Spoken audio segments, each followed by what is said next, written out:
Sa ikalawang araw, plano ni Roland na bumisita muna sa silid-aklatan bago kumuha at bumili ng bagong damit.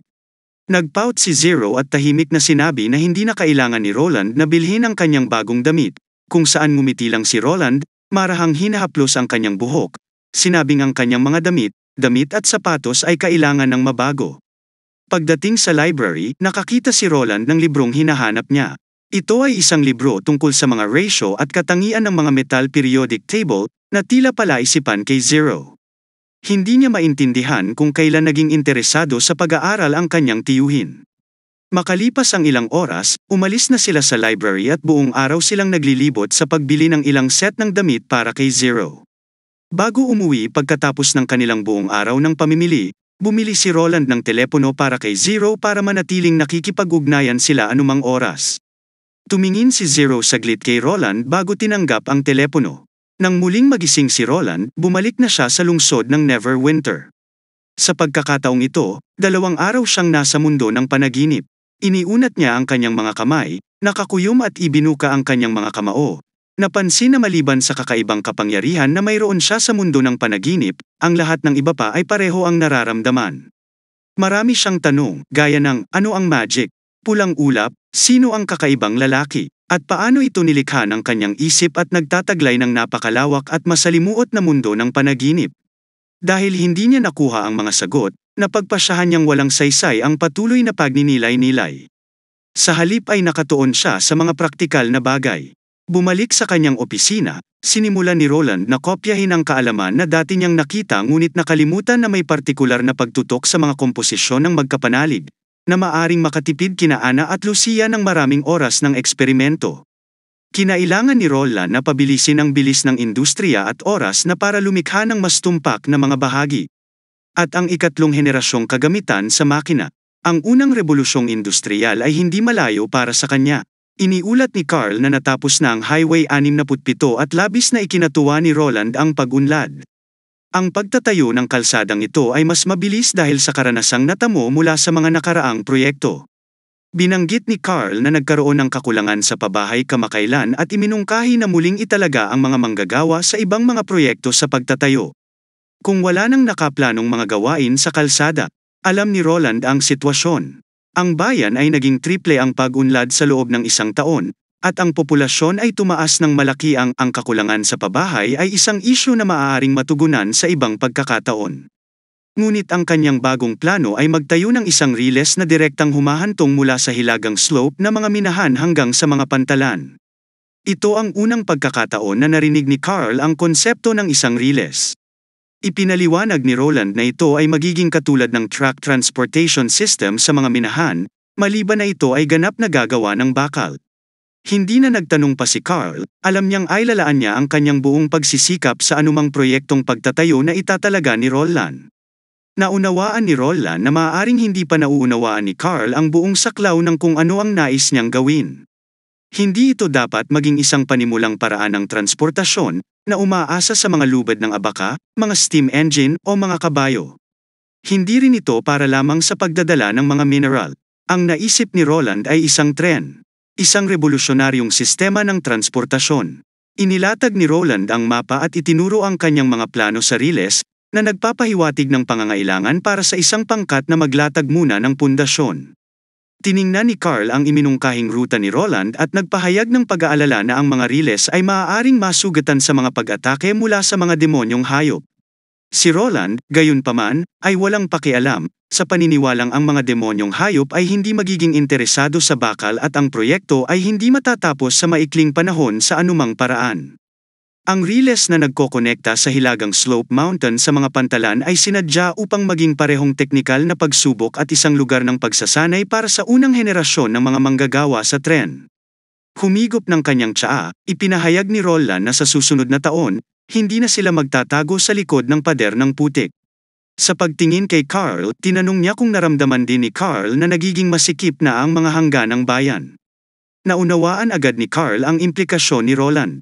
Nagpaplano si Roland ng pagpapalawak. Nakaturo sa kanluran patungo sa tigang na ilang. Binanggit ni Roland ang masaganang yaman nito, at hindi sila makapagtatanggol laban sa demonyo, umaasa lamang sa mga pader na gawa sa putik sa hangganang bayan. Kailangan niyang gawing kuta ang tiwangwang na bundok bago sumiklab ang ikatlong Divine War, para masiguro ang kaligtasan ng buong kaharian. Natakot siya na maaaring itulak ng mga demonyo ang kanilang mga outpost sa mga guho ng Tequila at posibleng gamitin ang mga daanan ng bundok para makalusot sa gitna ng Grey Castle. Ang ganitong senaryo ay dapat pigilan sa lahat ng paraan. Itinuro ni Roland na ang rehiyon ay kulang sa anumang mga ilog na nag-uugnay dito sa mga panloob na lupain, na ginagawang ang mga riles ang tanging magagamit na opsyon para sa mabilis na transportasyon ng mga mapagkukunan patungo sa Barren Wilderness. Ipinagkatiwala ni Roland ang misyon na ito kay Carl, tinitigan siya ng taimtim na nagpapahayag ng kanyang matatag na paniniwala sa mga kakayahan ni Carl. Ang pagsasama ng tiwangwang na bundok sa teritoryo ng mga kaharian ay isang pag-asa na makapagpapasigla sa sinumang stonemason. Dahil ang pagtatayo ng gayong mga kuta ay tiyak na masisiguro ang kanilang pangalan sa mga makasaysayang talaan. Sa pag-iisip nito, gumalaw si Carl at may taimtim na tono, tumugon, ng oo, kamahalan. Ibinigay ni Roland kay Carl ang isa pang blueprint, na magiging isang landmark na gusali sa lungsod ng Neverwinter. Hindi makapaniwalang tiningnan ni Carl ang mga plano. Isang 15 palapag na gusali sa bawat palapag sa 3.5 metro, na nagreresulta sa kabuoang taas na 50 metro. Napagtanto ni Carl na ang istrukturang ito ay magiging pambihira. Gayunpaman, mayroon siyang ilang mga pagdududa. Maaari bang magtayo ng residential building ng ganito kataas? Nakangiting tiniyak ni Roland na para sa konkreto, ito ay malayo sa limitasyon at nangakong personal na gagabayan si Carl sa proseso ng pagtatayo. Sa silid-aralan ng mga mangkukulam, tinapat ni Scroll ang desk, hudyat ng pagtatapos ng pagsusulit. Nakahinga ng maluwag si Evelyn, nang sa wakas ay naabutan niya ang pag-unlad ng bawat isa at umaasa na ang kanyang mga marka ay makakatugon sa inaasahan. Napansin niyang wala pa rin si Anna. Ayon kay Wendy, masyado ng advanced ang level ni Anna kaya sasakit lang ang ulo ng iba sa pilit na binabasa ang kanyang mga libro. At ang pag-thumbs up sa kanya ng kandila ay nagpapahiwatig na malamang na nagawa niya ang kanyang pagsusulit. Habang si Nightingale, nakaupo sa likuran, ay mukhang nag-aalala pa rin, lumingon upang makita ang kaibig-ibig na ekspresyon ni Maisie. Napangiti si Evelyn. Makalipas ang 3 araw, lumabas ang resulta ng pagsusulit. Sinabi ni Scroll kay Evelyn na ipagpatuloy ang mabuting gawain. Natuwa si Evelyn sa kanyang iskor na 113, ngunit nakakagulat, nakakuha si Maisie ng hindi inaasahang 117. Nagsiksikan ang lahat sa resulta ng pagsusulit ni Maisie, hindi makapaniwala kung paano siya makakapuntos ng napakataas ng walang anumang multiple choice. Sa mga tanong sa pagsusulit sa oras na ito, naalala ni Rem na noong kinolekta ang mga papeles sa pagsusulit, karamihan sa sheets ni Maisie ay blanko na may mga guhit ng honey jerky na pumupuno sa iba. Maaaring ito ay isang pagkakamali, na curious sila at gustong malaman kung ano ang nangyari. Hindi sila basta-basta makalusot sa opisina para tingnan ang papel ng pagsusulit. Samantala kasama ni Roland, sina Nightingale at Scroll patungo sa kuta ng Chengdo. Walang magdadala sa kanila sa opisina. Nag-isip sila sandali, at pagkatapos ay naisip nila si Summer. Naalala ni Scroll na yon. At minarkahan ang kanilang mga pagsusulit sa opisina. Matatagpuan sa City Hall at ang opisina ng Departamento ng Edukasyon ay nasa 2 palapag. Nagtaka sila. Paano sila makakapasok? May naisip si Kendall, hindi nagtagal, nahanap nila si Nanua at hiniling na akayin sila sa City Hall. Napakataas ng anonymous popularity kaya binati siya ng bawat isa sa City Hall at walang pumihil sa kanyang pagtungo sa 2 palapag. At ang grupo ay mabilis na pumunta sa 2 palapag, binuksan ang pinto ng opisina at ginamit ni Summer ang kanyang kakayahan upang muling subaybayan ang grade ni Scroll. Nang makarating sila sa papel ni Maisie, halos blanko ito sa iba't ibang food drawings. Sa huli, binigyan ni Scroll si Maisie ng score na 17. Nakapout na sabi ni Natsi na nagsasabing hindi siya nagsisinungaling. Kilalang-kilala ng bawat isa rito si Maisie para malaman na hindi siya. Ngunit ano ang nangyari? Hindi nagtagal pagkatapos nilang makita ang isang opisyal ng City Hall na dumating kasama sa trabaho upang mag-ulat kay mag-Scroll. At pagkaalis niya ay biglang bumukas ang bintana, dahilan para lumipad ang lahat ng exam paper sa mesa, pati na ang feather pen. At saktong lumapag ang feather pen sa exam paper ni Maisie. Ang dulo ng panulat ay unang tumama sa lupa at hindi sinasadyang gumawa ng isang linya sa score ni Maisie, na ginawang triple digit na 117 ang 17. Natapos ang investigasyon na parang komedya, at lahat ay umalis na may tawa. Bumalik si Evelyn sa gusali ng mangkukulam, naisip ang pangyayari. Nabuo ang nagliliyab na mga papel at nahuhulog na balahibo na panulat na walang kaugnayan sa isa't isa. Isang kawili-wiling pagkakataon. Hindi lamang ang papel at panulat, ngunit ang daloy ng hangin mula sa bintana at ang timing ng pagpasok ng opisyal ay bahagi ng resulta. Ang anumang nawawalang elemento ay pumihil sa pagbabago sa marka ng pagsusulit. Dahil dito, mabilis na nakipag-ugnayan si Evelyn sa paghahalo ng mga inumin. Kapag ang iba't ibang sangkap sa isang cocktail, pinaghalo at naiimpluwensyahan nila ang isa't isa sa inumin. Ang bawat katanggap-tanggap na lasa ay nangangailangan ng hindi mabilang na mga pagsubok at kung minsan ang isang random na kombinasyon ay lumilikha ng mga natatanging panlasa.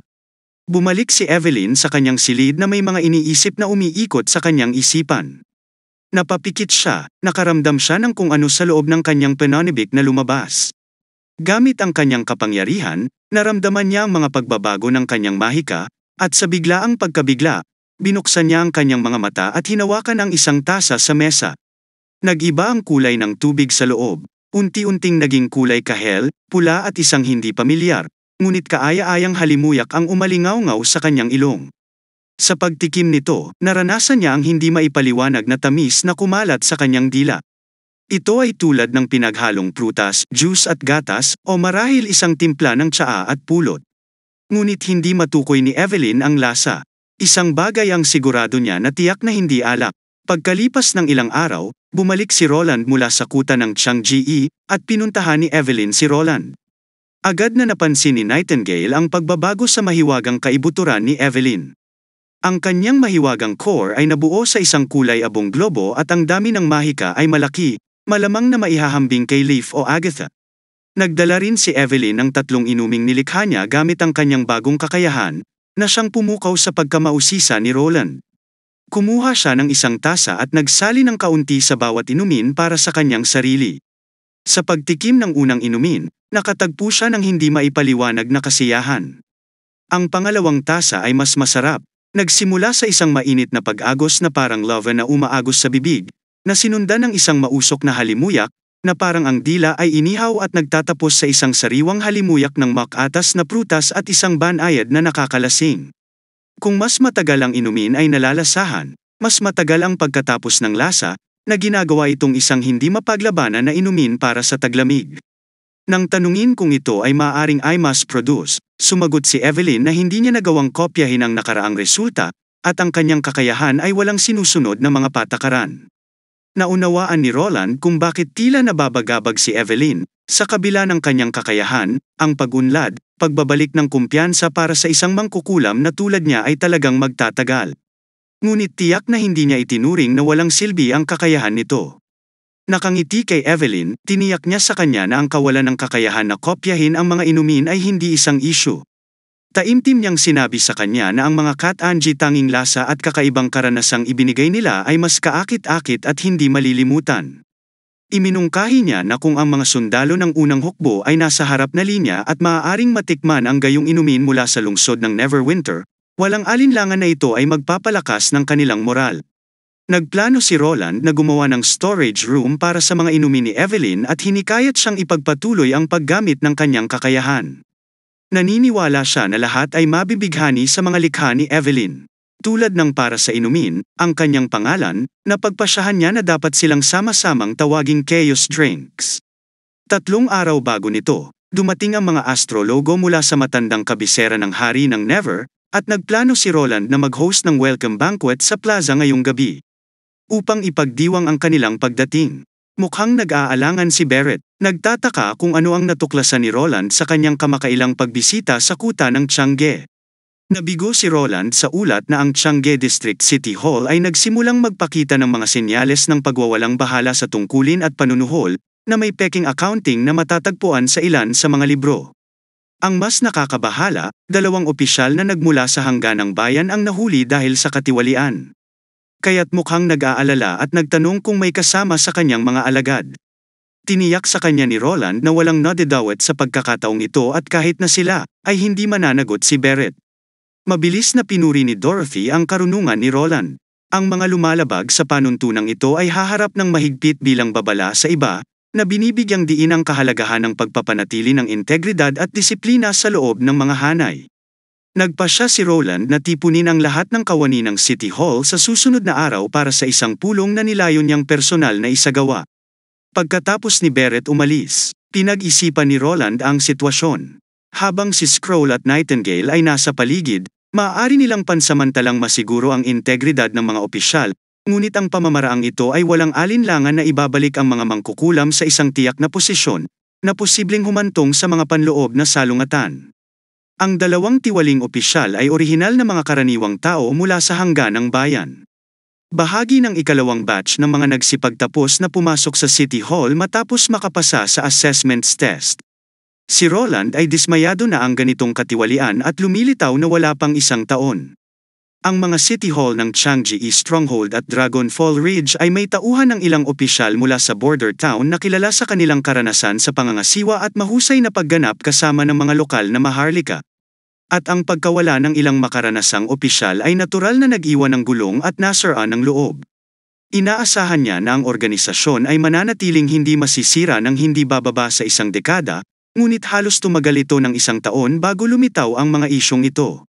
Ang katotohanan na ang dalawa sa mga nahuling tiwaling opisyal ay mula sa karaniwang katutubong pinagmulan, medyo patunay na sa sandaling nasa kapangyarihan, maaari silang maluwag na bumati ng mas madali kaysa sa ibang mga maharlika. Nakatayo at nakatingin sa papalubog na araw, alam ni Roland na ang mga isyong ito ay nangangailangan ng maagang interbensyon. Pagkatapos ng selo-salo sa gabi, ang punong astrologo ay pumasok sa pag-aaral ni Roland. Ibinaba ang kanyang pen roll at sinenyasan ang pinuno na maupo. Nakangiti, ibinuhos sa kanya ni Roland ang isang tasa ng tsaa. Mukhang nagulat ang pinuno sa kilos na ito. Pagkatapos ay nagsalita si Roland tungkol sa usapin ng Red Moon, isang tsismis na nagmula noong isang milenyo. Isang panahon bago ang Grey Castle o ang linya ng Wimbledon. Binanggit ng hepe na ang naitalang kasaysayan ay sumasaklaw lamang sa 450.